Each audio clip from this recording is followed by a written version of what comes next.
We have the Intelligence and Security Committee saying the UK government didn't just fail to investigate the threat coming from Russia, it actively avoided looking into possible interference. And that's a very serious accusation, isn't it? It is, but it's one which is well founded in the evidence. The government knew that the Russians had attempted to interfere in the 2014 Scottish independence referendum. So they should have been expecting that there would be trouble in 2016. And there was plenty of open source evidence that indeed the Russians had been involved in the 2016 referendum campaign. And the government has very deliberately sought not to lift up any rocks and find out what's underneath them. So were there any findings that stood out for you that you were surprised by? I think most of it had been well trailed. In some ways, one of the more disappointing things was to see the organizational problems that the report identifies in the way that the government is set up to deal with Russian intelligence threats and influence operations and so on. And the fact that there isn't really a sort of single guiding hand within government. Its responsibilities are scattered across a number of government departments. So I think that's something which the government ought to look at, but has already said it's not going to. For me, in some respects, I was more shocked by the government's response to the report, because they have basically cherry-picked bits that go along with their way of looking at the world, and dismissed the call for a closer look at what happened in 2016.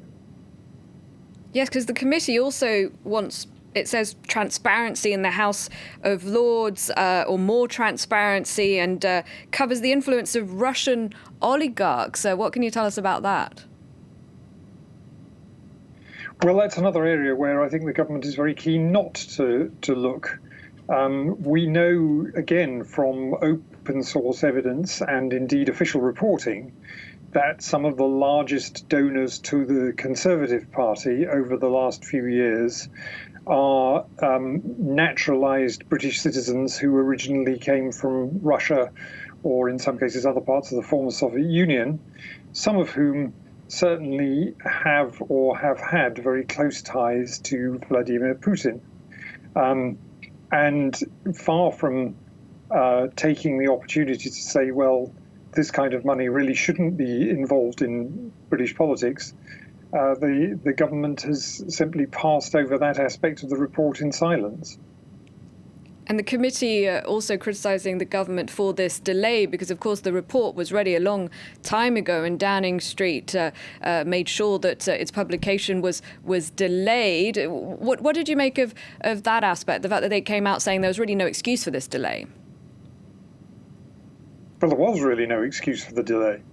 And it was a transparently political step by Boris Johnson to avoid having a report which was marginally embarrassing to him in its redacted form. I suspect in its unredacted form it might have been rather more embarrassing. But having that report coming out before the last election in December 2019. And if Russian interference in the UK or in British affairs were continuing, the UK now having left the EU, before there was a lot of talk about Russia perhaps doing this to weaken the European Union, what would its interest be now to continue targeting the UK? Well, of course, the UK remains a NATO member, and among the European NATO members, the biggest defence spender, just about ahead of France, not by much. To the extent that Russia can weaken the UK, can cause internal polarisation, perhaps can encourage the Scottish independence case, that weakens not only the UK, but it will also weakens NATO. And from a Russian point of view, what's not to like in that? All right, thank you very much indeed for your time and your analysis. Ian Bond joining us from London.